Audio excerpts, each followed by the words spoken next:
गुरुर्ब्रह्मा गुरुर्विष्णु गुरुर्देवो महेश्वरा गुरुर्साक्षात् परब्रह्म तस्मै श्रीगुरुवे नमः। ओं गजाननं भूतगणादिसेवितं कपितजम्बुफलचारुभक्षणं वासुतं सौविनाशकारकं नमामि विघ्नेश्वरपादभञ्जनं। सच्चिदानन्दरूपाय विश्वोत्पत्त्यादिहेतवे तापत्रय विनाशाय श्रीकृष्णाय वयं नमः। आज हम आपको श्रीमद् भागवत महापुराण के महत्तम का चौथा अध्याय सुनाएंगे। आज श्रीमद् भागवत महापुराण संपन्न होने जा रहा है। आप लोग जो सुन रहे हैं, आप तो बड़भागी है ही हैं। जो फेसबुक के माध्यम से, ट्विटर के माध्यम से लाखों लोग सुन रहे हैं, वो भी बड़भागी हैं जिनको बिल्कुल पढ़ करके ये कथा सुनाई गई है। ज़्यादा एक्सप्लेन नहीं किया गया है। ये हमारा एक संकल्प था कि इसको पढ़ करके पूरा करेंगे और ये 8 महीने में आज समापन की तरफ जा रही है श्रीमद् भागवत की कथा। तो उन्होंने बड़े पुण्य किए थे, उनको मिल रही है, और आप लोगों ने पुण्य बहुत किए थे जो आपको ये बिल्कुल सरल भाषा में आपको मिली है। और जो इस कथा को सुनते आ रहे हैं नियमित रूप से, हजारों लोगों के कार्य बने हैं, कितनों के शरीर भी कहते हैं शुद्ध हो चुके हैं, नई निरोगी काया हो चुकी है, कितनों की जॉब लग चुकी है। और जो इस श्रीमद् भागवत को शुरू से लेके अब तक फिर सुनेंगे और सुन करके एक एक अध्याय को व्हाट्सएप पर, फेसबुक पर शेयर करेंगे, वो भी इन 8 महीने की कथा को डाल करके देख लें, उनका जीवन भी बदल जाएगा। और हम आपको जो सुन रहे हैं यहाँ पर भी और जो यूट्यूब पर भी, साधुवाद है, भगवान उनकी सभी मनोकामना पूर्ण करे। आज हम आपको सुनाएंगे श्रीमद् भागवत का स्वरूप, प्रमाण, श्रोता वक्ता के लक्षण और श्रवण विधि और महात्म। शौनकादि ऋषियों ने कहा कि सूत जी, आपने हम लोगों को बहुत अच्छी बात बताई है। आपकी आयु बढ़े, आप चिरंजीवी हों और चिरकाल तक हमें इसी प्रकार उपदेश करते रहें। किसने कहा, किसको कहा, अब मुझे ये बताइए आप। हैं? किससे कहा? वो तो हमने लिया ही नहीं ना।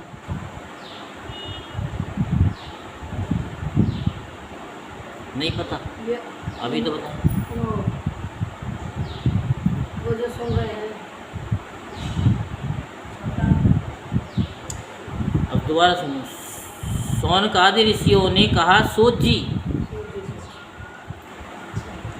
और सूत जी कितने साल के हैं? सूत जी कितने साल के? हाँ बताओ। कई बार बता चुके हैं हम आपको। केवल 16 साल के हैं। उनकी अवस्था केवल 16 साल की। सूत जी वो भी तो 16 साल के हैं। हाँ, सुखदेव जी भी। क्योंकि ज्ञान में, ज्ञान एक ऐसा ज्ञान है, उसमें ये नहीं कि बुजुर्ग हो तो उसको ही ज्ञान होगा। कम उम्र शौनकादि ऋषि जो है कई हजार वर्ष के थे, कई हजार वर्ष के थे, और एक 16 साल के बच्चे से वो कथा सुन रहे हैं। क्योंकि ज्ञान सबसे बड़ा है। तो ये नहीं सोचना चाहिए कि ये बच्चा है, इससे हम क्या ज्ञान लेंगे, क्योंकि परमात्मा आकर के किसमें वो ज्ञान को प्रकाशित कर दे। जैसे आप लोग जब लालटेन जला देते हैं, स्विच को यानी बल्ब जला देते हैं तो अंधेरा दूर हो जाता है, ऐसे ही भगवान भी आकर के हमारे हृदय में ज्ञान का स्विच दबा देते हैं। और कहाँ से वो बातें आती हैं? पता नहीं चलता। तो शौनकादि ऋषियों ने कहा, सूत जी आपने हम लोगों को बहुत अच्छी बात बताई, आपकी आयु बढ़े और आप चिरंजीवी हों, चिरकाल तक हमें इसी प्रकार उपदेश करते रहें। आज हम लोगों ने आपके मुख से श्रीमद् भागवत का अपूर्व महात्म सुना है। सूत जी अब इस समय आप हमें ये बतलाइए कि श्रीमद् भागवत का स्वरूप क्या है, उसका प्रमाण, उसकी संख्या यानी श्लोक की संख्या कितनी है, किस विधि से उसका श्रवण करना चाहिए, विधि। इसलिए आज की कथा को बड़े ध्यान से सुने तथा श्रीमद् भागवत के वक्ता और श्रोता के क्या लक्षण है। अभिप्राय यह है कि वक्ता और श्रोता कैसे होने चाहिए। फिर दोबारा आ गया, कैसे होनी चाहिए। अगर ध्यान से सुनेंगे तो आज की कथा सुन करके हमेशा आपको याद रहेगी, भूलेंगे नहीं। सूत जी कहते हैं कि ऋषिगण श्रीमद् भागवत और श्री भगवान का स्वरूप सदा एक ही है, एक ही है, और वह है सच्चिदानंद में। सत, चित और आनंद, सत भी है, चित भी है और आनंद भी है। भगवान श्री कृष्ण में जिनकी लगन लगी है, उन भावुक भक्तों के हृदय में जो भगवान के माधुर्य भाव को अभिव्यक्त करने वाला, उनके दिव्य माधुर्य रस का आस्वादन कराने वाला सर्वोत्कृष्ट वचन है, उसे श्रीमद् भागवत समझो। जो वाक्य ज्ञान, विज्ञान, भक्ति एवं उनके अंगभूत साधन चातुष्ट को प्रकाशित करने वाला है तथा जो माया का मर्दन करने में समर्थ है, उसे भी तुम श्रीमद् भागवत समझो। श्रीमद् भागवत अनंत अक्षर स्वरूप है, अक्षर स्वरूप है। इसका नियत प्रमाण भला कौन जान सकता है। पूर्व काल में भगवान विष्णु ने ब्रह्मा जी के प्रति 4 श्लोकों में इसका दिग्दर्शन मात्र कराया था। विप्रगण इस भागवत की अपार गहराई में डुबकी लगाकर इसमें से अपनी अभिष्ट वस्तु को प्राप्त करने में केवल ब्रह्मा, विष्णु और शिव आदि ही समर्थ है, दूसरे नहीं हैं। परंतु जिनकी बुद्धि आदि वृत्तियां परिमित हैं, ऐसे मनुष्य का हित साधन करने के लिए श्री व्यास जी ने परीक्षित और श्री सुखदेव जी के संवाद के रूप में जिसका गान किया है, उसी का नाम श्रीमद् भागवत है। उस ग्रंथ की श्लोक संख्या 18,000 है। इस भवसागर में जो प्राणी कलिरूप ग्रहा से ग्रस्त हो रहे हैं, उनके लिए वह श्रीमद् भागवत ही सर्वोत्तम सहारा है। अब भगवान श्री कृष्ण की कथा का आश्रय लेने वाले श्रोताओं का वर्णन करते हैं। श्रोता 2 प्रकार के माने जाते हैं। एक तो उत्तम होता है, एक अधम होता है। परवर श्रोताओं के यानी जो उत्तम श्रोताओं के चातक, हंस, सुक, मीन आदि के भेद हैं, भेद। अवर के भी वृक, भूरुंड, वृष और उष्ट्र आदि अनेकों भेद बतलाए गए हैं। चातक कहते हैं पपीहे को, वह जैसे बादल से बरसते हुए जल में ही स्प्रा रखता है, दूसरे जल को छूता ही नहीं है। उसी प्रकार जो श्रोता सबको छोड़कर केवल श्री कृष्ण संबंधी शास्त्रों के श्रवण का व्रत ले लेता है, वह चातक कहा गया है। जैसे हंस दूध के साथ मिलकर एक हुए जल से निर्मल दूध ग्रहण कर लेता और पानी को छोड़ देता है। ठीक है। और जो भागवत का सहारा ले लेती है तो हम उसका बताते हैं क्या है कि जैसे दूध में पानी मिल जाता है, दूध में पानी मिल जाता है तो पानी भी दूध के भाव क्या होता है, बिक जाता है। बिक जाता है कि नहीं बिक जाता। ऐसे जो भगवान में हो जाता है वो भगवान में ही हो जाता है, वो भगवान ही हो जाता है। फिर उसमें और भगवान में कोई अंतर नहीं है, फिर उसको कोई अलग नहीं कर सकता। या तो वो हंस तो दूध को पी जाएगा, पानी को छोड़ देगा, लेकिन जो प्रभु में हो गया, भगवान में हो गया, फिर उसको कोई अलग नहीं कर सकता। उसी प्रकार जो श्रोता अनेकों शास्त्रों का श्रवण करके भी उसमें से सार भाग अलग करके ग्रहण करता है, उसे हंस कहते हैं। ठीक है। जिस प्रकार भली भांति पढ़ाया हुआ तोता अपनी मधुर वाणी से शिक्षक को तथा पास आने वाले दूसरे लोगों को भी प्रसन्न करता है, उसी प्रकार जो श्रोता कथावाचक व्यास के मुँह से उपदेश सुनकर उसे सुंदर और परिमिति वाणी में उन्हें सुना देता है, उसको सुना देता है। यही आपसे हम कर रहे हैं, सुन भी रहे हैं और आपसे सुनवा भी रहे हैं कि सुनाओ। और व्यास एवं अन्य श्रोताओं को अत्यंत आनंदित करता है, वह सुख कहलाता है। सुख तो जैसे क्षीर सागर में मछली मौन रहकर अपल आँखों से देखती हुई सदा दुग्ध पान करती रहती है, उसकी आंखें जो है बंद नहीं होती हैं, खुली रहती है पानी के अंदर भी। और दूध पान कैसे होता है? पानी होता है हाँ, उसको पीती रहती है, पीती रहती है। पीती रहती है। उनका मैं उल्टी होकर पीती है वो। अब उल्टी पिए या सीधी पिए, पीती तो है ना। जब उसके ऊपर छेद होता है, जब ऐसे कर पलट जाती है, जब पानी पीती है वो।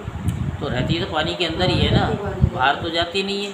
अब पानी के अंदर है, चाहे वो उलट के पिए चाहे पलट के पिए, हाँ, उलट गई। हैं। तो हनुमान जी भी तो वही करते, उलट पलट लंका सब जारी। तो क्या हो गया, अगर वो उलट के पी रही है तो क्या दिक्कत है, कोई दिक्कत ही नहीं है। तो उसी प्रकार जो कथा सुनते समय निर्निमेष नयनों से देखता हुआ मुंह से कभी एक शब्द भी नहीं निकालता और निरंतर कथा रस का ही आस्वादन करता है, वह प्रेमी श्रोता मीन कहा गया है। अच्छा। उसे मीन कहा गया है कि जो बीच में ना बोले। और ये परवर अर्थात उत्तम श्रोताओं के भेद बताए गए हैं। अब अवर यानी अधम श्रोता बताए जाते हैं। ब्रक कहते हैं भेड़िए को। ब्रक किसको कहते हैं? भेड़िए को। जैसे भेड़िया वन के भीतर वेणु की मीठी आवाज़ सुनने में लगे हुए मृगों को डराने वाली भयानक गर्जना करता है, वैसे ही जो मूर्ख कथा श्रवण के समय रसिक श्रोताओं को उद्विग्न करता हुआ बीच बीच में जोर जोर से बोल उठता है, वह ब्रक कहलाता है। भेड़िया। भेड़िया, हाँ भेड़िया। हिमालय के शिखर पर एक भूरुंड जाति का पक्षी होता है। वह किसी के शिक्षाप्रद वाक्य सुनकर वैसा ही बोला करता है, किंतु स्वयं उससे लाभ नहीं उठाता। इसी प्रकार जो उपदेश की बात सुनकर उसे दूसरों को तो सिखाए पर स्वयं आचरण में न लाए। यही बात अभी कथा से पहले बता रहा था ना। ऐसे श्रोता को भूरुंड कहते हैं, ब्रश कहते हैं, बैल। उसके सामने मीठे मीठे अंगूर हो या कड़वी खली, दोनों को वह एक सा ही मानकर खाता है। उसी प्रकार जो सुनी हुई सभी बातें ग्रहण करता है पर सार और आसार वस्तु का विचार करने में उसकी बुद्धि अंधी असमर्थ होती है, वह श्रोता रस कहलाता है। जिस प्रकार ऊँट माधुर्य गुण से युक्त आम को भी छोड़कर केवल नीम की ही पत्ती चबाता है। उसी प्रकार जो भगवान की मधुर कथा को छोड़कर उसके विपरीत संसारी बातों में रमता रहता है उसे ऊंट कहते हैं। संसारी बातों में ऊंचे रखते हैं। ये कुछ थोड़े से भेद यहाँ बताए गए हैं। बाकी तो मैंने आपको श्रोता 3 प्रकार के बताए हैं। एक तो श्रोता, एक सरोता, ठीक है ना। तो एक तो श्रोता है कथा में आकर के, एक श्रोता होता है वो बात को काटता है। तो बीच बीच में वक्ता को कथा नहीं कहने देता। ऐसे नहीं, ऐसे ऐसे नहीं, ऐसे। तो वो सरोता, सरोता समझते हो ना? नहीं? हैं? हाँ वही सरोता। तीसरा भी यही बता तो दिया, जो सिर्फ हंस की तरह कथा को सुने, उसका ध्यान इधर उधर ना जाए, उसकी एक जिज्ञासा बनी रहे कि दिल मांगे मोर। जितनी बार सुने वो कहे कि और, जो तृप्त हो गया तो समझ लो कि बस उसने कभी सुना ही नहीं है। क्योंकि ये कथा सुनते सुनते आपको वो रस मिलने लग जाए परमात्मा का। जैसे कि हम अभी आपसे रसगुल्ला बोले, नींबू बोले, नींबू का नाम लेते एक साथ इमली के साथ, इमली का नाम लेते ही मुंह में पानी आता है कि नहीं आता? एकदम खट्टी। फिर हमारे तो आ गया, आपकी में आया कि नहीं आया? नहीं आया, कम आता है। अब कम आता है। अच्छा, आपके आया? इमली नाम लेने से मुंह में पानी आया नहीं आया? सच बोलो, नहीं आया? इमली कभी नहीं खाई? नींबू? तो नींबू से आया पानी मुंह में? आपके में आया? ऐसे समझो, हम तो उदाहरण भी ऐसे देंगे संसार वाले। तो जब आप कथा सुनते रहोगे वो आकर के कैसे रस देगा, मन करेगा और सुने कानों में। तभी तो भागवत में कहा गया है कि ये एक रसायन है, और ये एक ऐसा रस है कि इससे ऐसी ताकत मिलती है कि इसे सुनने के बाद में फिर दवाई गोली की भी जरूरत नहीं पड़ती। जैसे चवन ऋषि थे ना, तो वो चवन प्रकाश ज़्यादा खाते थे। चमन ऋषि, हाँ इसमें आए थे चमन ऋषि, है, इसमें भागवत में आए थे चमन ऋषि। हाँ हाँ। तो वो चवन प्रकाश ज़्यादा खाते थे, इसलिए उनका नाम चवन प्रकाश रख दिया गया, यानी चवन ऋषि रख दिया गया। ये अब चवन प्रकाश अभी नहीं चला, कभी तुम सोचो, ये बहुत पुराना। डाबर का चला सबसे पहले। हाँ है? तो हाँ, हाँ। डाबर का चला। अब जिसका भी हो, तो चमन प्रकाश होता है, क्या होता है वो हमें नहीं पता। प्रकाश होता है नहीं, चमन प्रास होता है, हमें नहीं पता। प्रकाश होता है, प्रास होता है, ये आप जानो। हाँ, पर हमें तो खाने से मतलब है, डेली 1 चम्मच खाओ, कभी खांसी का काम करो, खाना चाहिए। तो यहाँ तो जो बताएंगे आपको प्रैक्टिकल भी कराएंगे, समय समय पे कराएंगे। इनके अतिरिक्त भी परवर अवर दोनों प्रकार के श्रोताओं के भ्रमर और गधा आदि बहुत से भेद हैं। इन सब भेदों को उन श्रोताओं को स्वाभाविक आचार व्यवहारों से परखना चाहिए। व्यवहार में जो वक्ता के सामने उन्हें विधिवत प्रणाम करके बैठते हैं, जैसे सरिता जी, आपका तो देखा नहीं, जब आप नहीं करते हैं। चलो, आप जब तक बैठते ना, जब तक हम भी नहीं बैठते। अच्छा। अन्य संसारी बातों को छोड़कर केवल भगवान की लीला कथाओं को ही सुनने की इच्छा रखें। अब भगवान की सुनने की और संसार की बात, तो भाई संसार की बात भी तो समझनी पड़ेगी ना, ये तो है नहीं कि नहीं। कथा भगवान की होनी चाहिए, लेकिन संसार का दोष ऐसा ना लगे कि कथा भी ना धो सके। वो भी जो अभी बताया था ना ऑफलाइन, तो समझने में अत्यंत कुशल हो, नम्र हो, हाथ जोड़े रहे, शिष्य भाव से उपदेश ग्रहण करे और भीतर श्रद्धा और विश्वास रखे। श्रद्धा भी रखे और विश्वास रखे। इसके सिवा जो कुछ सुने उसका बराबर चिंतन करता रहे, चिंतन करता रहे। जो बात समझ में न आए पूछे और पवित्र भाव से रहे। यही बात हम कहते हैं, यहाँ सुनो, यूट्यूब पे सुनो, और सुनने के बाद में समझ में ना आए तो पूछो।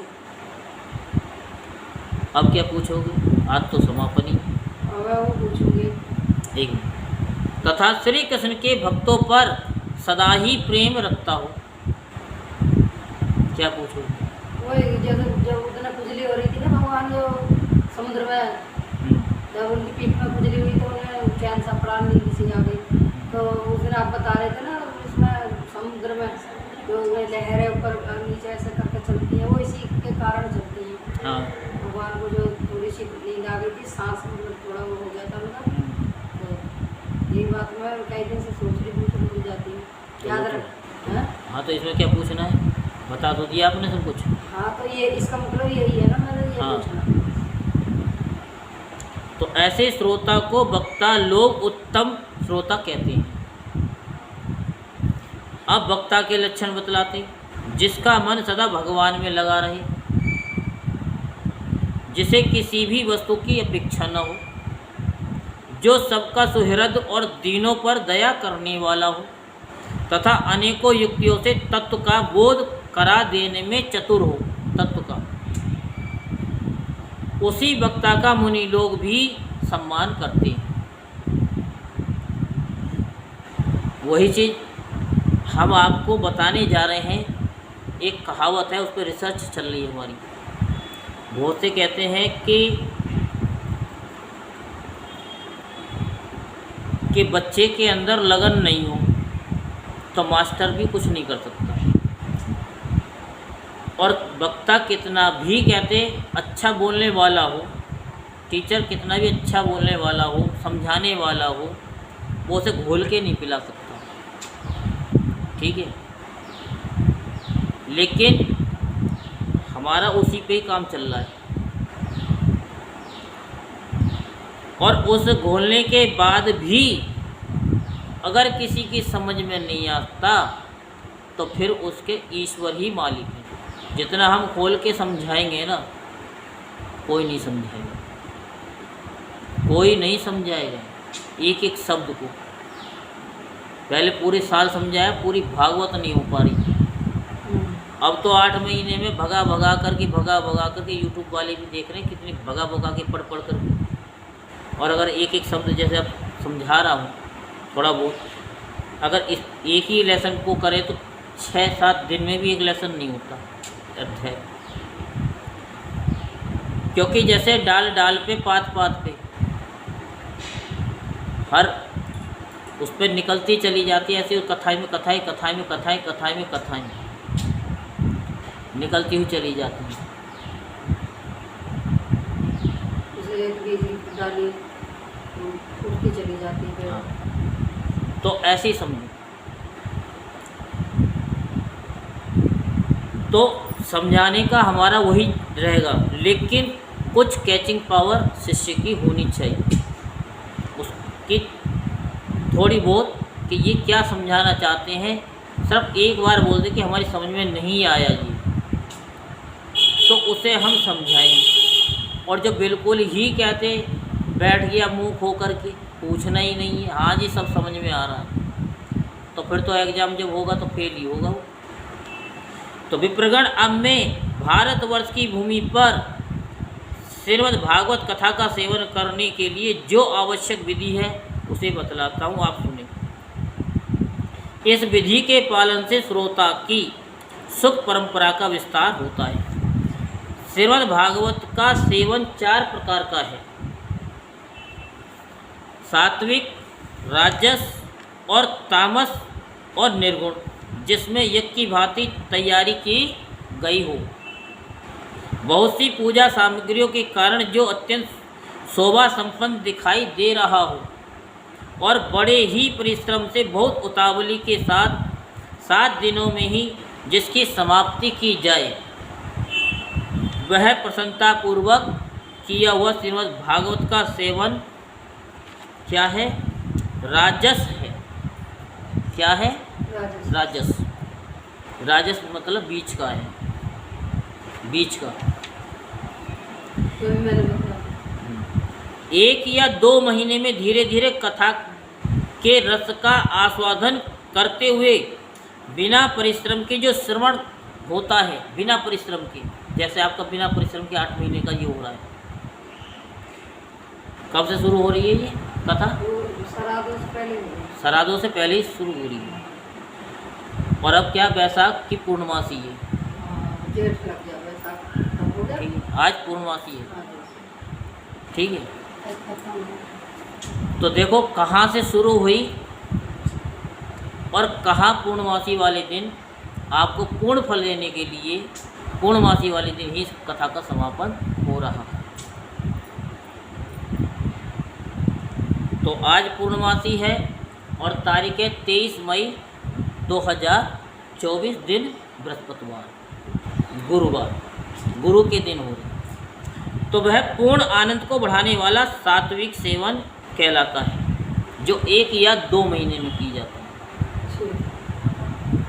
वो सात्विक नंबर 1 पे है। वही चीज़ तुम बता रहे, जो भजन है ध्यान से सुनो। हमेशा जो धीरे धीरे करते रहोगे, कछुए की तरह चलते रहोगे, तो परमात्मा तक पहुंच जाओगे। और तुम सोचो हम 7 दिन की कथा सुनी आए, भगवान तक पहुंच जाएंगे, कभी नहीं पहुंच सकते। सिर्फ क्या है कि थोड़ा सा आपको आनंद मिलेगा, थोड़े से पाप खत्म होंगे, उसके बाद में फिर तो उसी में लग जाओगे 99 के चक्कर में है, बढ़ाने में। अगर आप धीरे धीरे सुनते रहोगे, आधा घंटा 1 घंटा अपने घर में ग्रंथ ला के पढ़ो, नहीं कहीं मंदिर में जा सकते हो, नहीं कहीं सुनने जा सकते हो, तो आप अपना एक नियम बना लो, एक अध्याय डेली पढ़ना है। और बाकी तो आपको सुना ही रहे हैं यूट्यूब के माध्यम से आपको सुना ही रहे हैं, और आप सुनते रहो। यदि बाग रहेगा तो फूल खिलते ही रहेंगे, और यदि जीवन रहा तो हम यूट्यूब पर सुनाते ही रहेंगे। बस आपको क्या करना है, आपको अपनी 84 काटनी है, साथ में दूसरे की भी काट देनी है। जब आपके अंदर ये भाव आ जाएगा हमें दूसरे की काटनी है, तो आपकी अपने आप कट जाएगी, आपको अपनी कटवाने की ज़रूरत ही नहीं है। उसका भी हम विधि बताएंगे, आज नहीं कल, क्योंकि कल से भगवान ने चाहिए तो 5 मिनट की 10 मिनट की ही क्या थे कथा बनाएंगे। जो अभी बताया था ना, क्या अभी कुछ सुनाया था ना, कुछ क्या सुनाया था, याद है? नहीं, अब तक चलो नहीं याद है, कल बता देंगे। तामस सेवन वह है जो कभी भूल से छोड़ दिया जाए और याद आने पर फिर आरंभ कर दिया जाए। होते क्या करते हैं, याद आ गई तो पढ़ लिया, याद आ गई तो यूट्यूब पे सुन लिया, याद नहीं आई तो कई दिन बीत गए, कोई नियम नहीं। और कुछ ऐसा होता है, कुछ लोग ऐसे भी होते हैं कि जब थोड़ी सी घर में प्रॉब्लम आई, अरे गुरुजी ने बताया था कि यूट्यूब पे हमारी कथा को सुनो, आपका काम हो जाएगा। जब परेशानी आई फिर वो भाव लेकर के कथा सुनना शुरू कर दिया, परेशानी तो दूर हो गई, लेकिन ये कौन सी श्रेणी में चला गया? तामस में चला गया। अगर पहले से आप सुनते रहो तो फिर वो परेशानी आए क्यों? कहते हैं ना सुख में सुमरण सब करे, ऐसे ही क्या? हाँ, सही। हमें आता नहीं है, बताओ। हाँ, नहीं बताओ ना कैसे ऐसे ही तो तुम बता रहे कि सुख में सुमरण सब करे, हो। दुख में करे ना कोई। और जो सुख में सुमरण करे तो दुख काहे को हो, ऐसी कुछ है ना, हमें नहीं ऐसे पता। ही, ऐसे ही। भैया यूट्यूब वालों, अगर आपको पता हो तो आप भी बता देना। हमें जहाँ तक ध्यान आ रहा है तो ऐसे आ रहा है कि दुख में सुमरण सब करे, सुख में करे न कोई, जो सुख में सुमरण करे तो दुख काहे को हो। और हमने तो ऐसा ही कहते सुना है शायद। तो इस प्रकार 1 वर्ष तक आलस्य और अश्रद्धा के साथ चलाया जाए। श्रद्धा भी नो, अश्रद्धा के साथ 1 साल तक। आलस्य।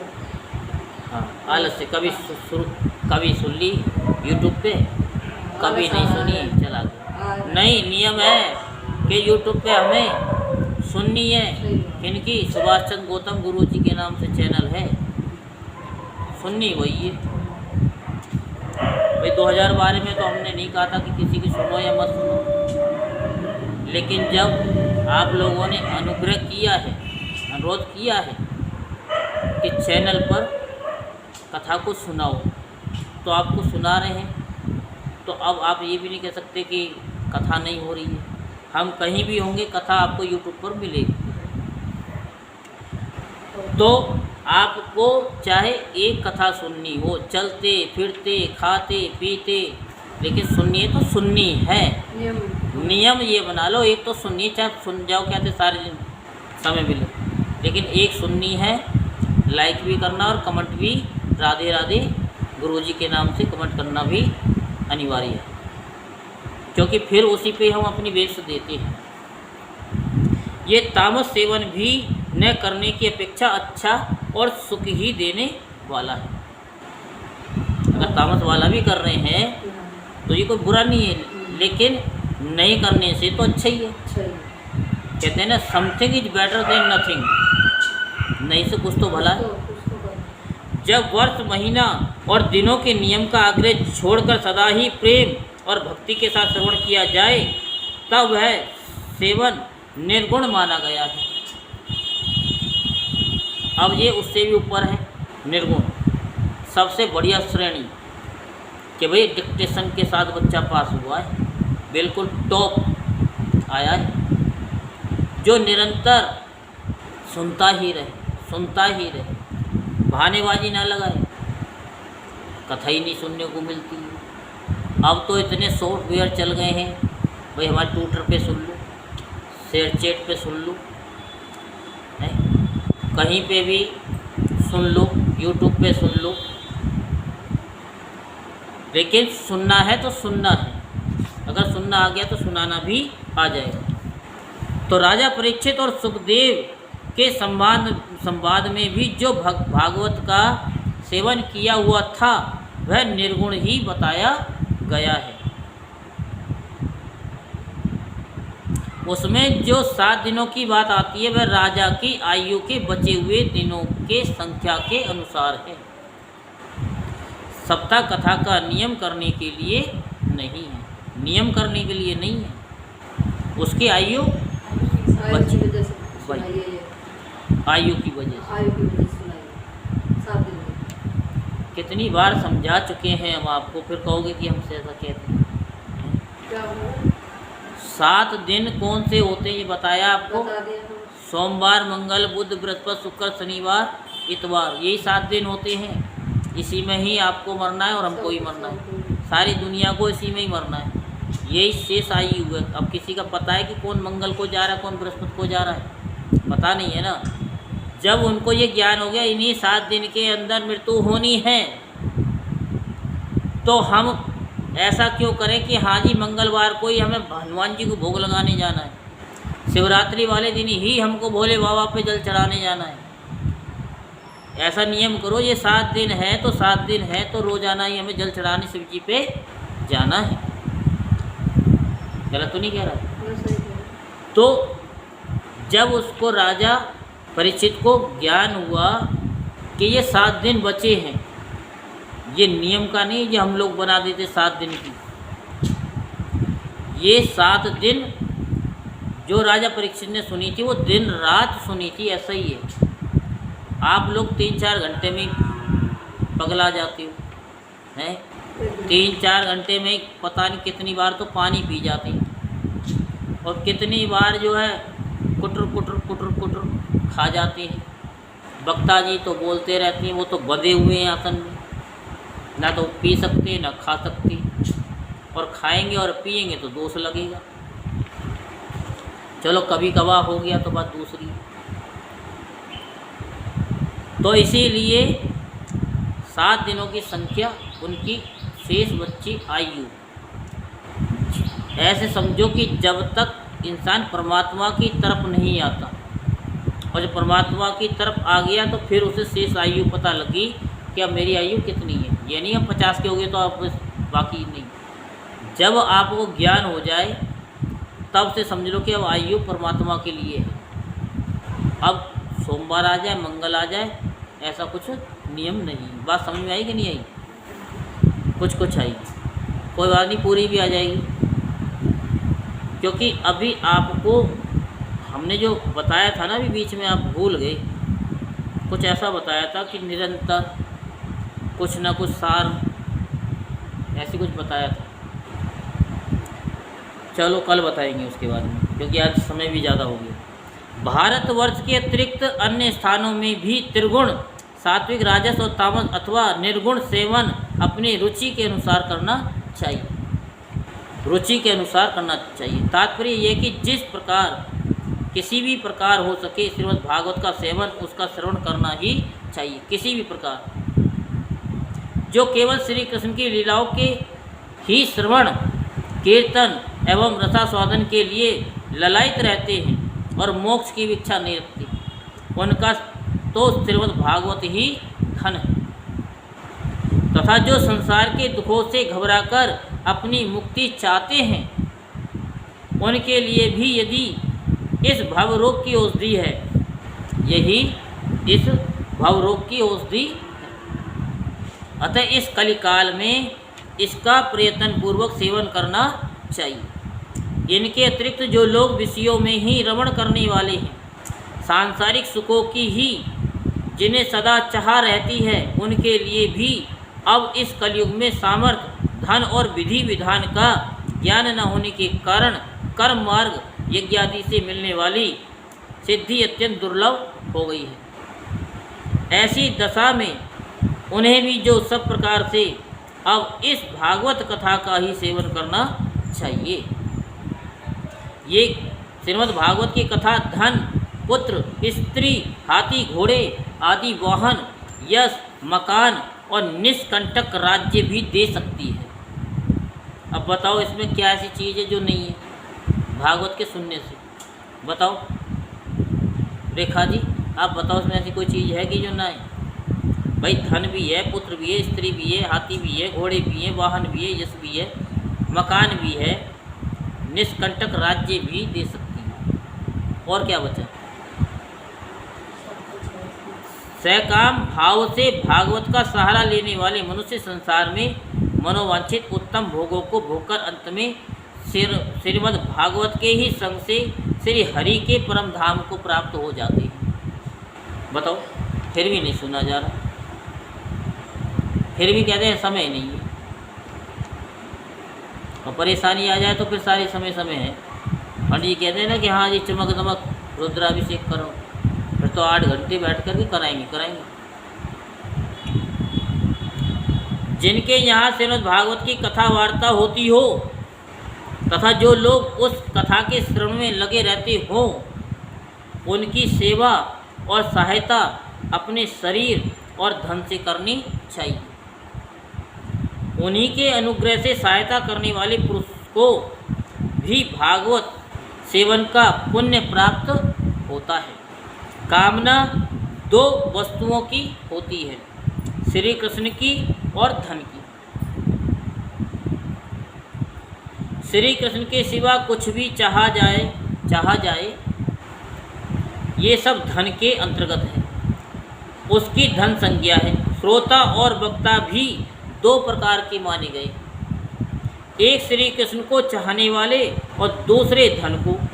जैसा वक्ता वैसा ही श्रोता भी हो तो वहाँ कथा में रस मिलता है, अतः सुख की वृद्धि होती है। यदि दोनों विपरीत विचार के हो तो रसाभास हो जाता है, अतः फल की हानि होती है। किंतु जो श्री कृष्ण को चाहने वाला वक्ता और श्रोता है, उन्हें विलम्ब होने पर भी सिद्धि अवश्य मिलती है। पर धनार्थी को तो तभी सिद्धि मिलती है जब उनके अनुष्ठान का विधि विधान पूरा उतर जाए। हम आपको कोई विधि विधान नहीं बता रहे, केवल आपको बता रहे हैं सुनो, यूट्यूब पे सुनो, सुनते रहो, कहीं जाने की जरूरत ही नहीं। हम नहीं कहते कि किसी मंदिर में जाओ, यहाँ आओ, हमारे पास आओ, नहीं, आप केवल इस यूट्यूब पर कथा ही सुनते रहो, कोई आपको खर्च करने की ज़रूरत नहीं है, आपको हमें पैसे देने की ज़रूरत नहीं है। हम साफ कह रहे हैं, केवल क्या है कि जितना आप लोगों का भला करोगे उतना आपका जीवन सुधरेगा और हमारा भी सुधरेगा। आप पैसे दोगे वो हमसे खर्च हो जाएंगे, लेकिन जो आप सुनोगे, दूसरों को सुनाओगे, वही हमारे साथ जाएगा, वही आप लोगों के साथ जाएगा। तो श्री कृष्ण की चाह रखने वाली सर्वदा गुणहीन हो और उसकी विधि में कुछ कमी रह जाए तो भी यदि उसके हृदय में प्रेम है तो वही उसके लिए सर्वोत्तम विधि है। प्रेम होना चाहिए। सहकाम पुरुष को कथा की समाप्ति के दिन तक स्वयं सावधानी के साथ सभी विधियों का पालन करना चाहिए। भागवत कथा के श्रोता और वक्ता दोनों के ही पालन करने योग्य विधि यही है। केवल आप सुनो, लेकिन जहाँ संकल्प लेके बैठ जाओगे तो वहाँ सारे नियम चालू हो जाएगा। प्रतिदिन प्रातःकाल स्नान करके अपना नित्य कर्म पूरा कर लें, फिर भगवान का चरणामृत पीकर पूजा के सामान से श्रीमद् भागवत की पुस्तक और गुरुदेव व्यास का पूजन करो, क्योंकि बिना गुरु के जो शंकर के समान भी होगा, यानी स्वयं शंकर बन जाए, तो भी उसका उद्धार नहीं होगा। क्योंकि गुरु बिन भव निधि तरई न कोई। जो शंकर समान हो, कोई भी शंकर के समान भी हो ना, बिना गुरु के पार नहीं हो सकता। आप सोचें कि आपको तैरना नहीं आता और नाव है नहीं, तो क्या आप नदी पार कर जाओगे? नहीं। तो ऐसे ही बिना गुरु के आप कितना भी ज्ञान इकट्ठा कर लो, वो आपका ज्ञान बिल्कुल निरर्थक जाएगा। ऐसे समझो बीज आपके पास में है, भूमि है नहीं है, तो क्या अंकुरित हो जाएगा? नहीं होगा। बिना गुरु के ज्ञान किसी को नहीं होता और वो भगवान के युग भी नहीं होता। नारद जी को भी गुरु बनाने के लिए मृत्युलोक में आना पड़ा था और एकलव्य को गुरु मंत्र मिला नहीं था, लेकिन वो चतुर बन गया, उसने पूरा ज्ञान ले लिया, तो गुरुजी ने उसका अंगूठा ले लिया। चाहता तो वो कह देता मैं अंगूठा नहीं दे रहा गुरुजी, अगर अंगूठा दे दूंगा तो मैं किस काम का हूँ, मेरी विद्या किस काम की। लेकिन नहीं, उसे पता है कि गुरु की अहमियत क्या है, कि गुरुजी ने कही मैं गुरु मंत्र नहीं दूंगा, तेरे को नहीं सिखाऊंगा। क्यों?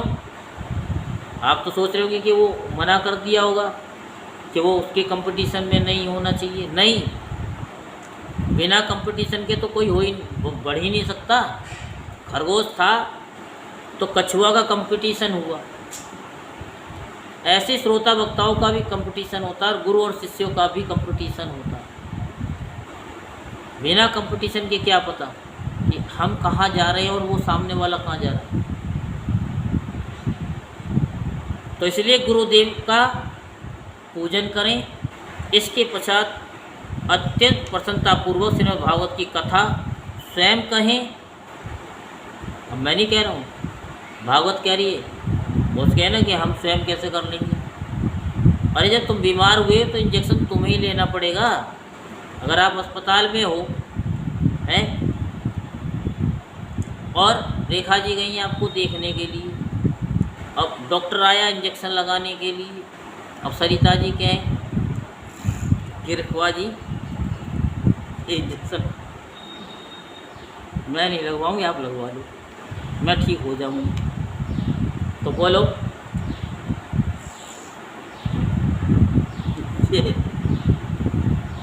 लगवाएंगी तो नहीं?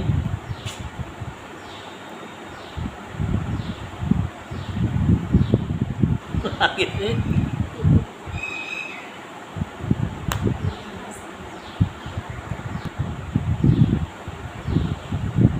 तो रेखा जी कहेंगी अरे एक तो भलाई का ज़माना नहीं है, मैं देखने के लिए गई और इंजेक्शन के लिए कह दिया। तो भाई इंजेक्शन तो आपको ही लेना पड़ेगा। इसलिए भागवत कथा पिक्चर में भी तो ऐसा ही है, इंजेक्शन उसको लगा रहा उसी को ठोक देता है। हाँ, कुछ में होता है। तो ऐसे ही भागवत कथा स्वयं कहीं, या तो हम YouTube पे डाल रहे हैं, एक एक अध्याय डाल रहे हैं। अब उसको ये समझो कि हम स्वयं ही, अभी आपको हमने क्या बताया पूरे 8 महीने में आप लोगों को कि कथा यानी कहने वाला भी वही है, सुनने वाला भी वही है।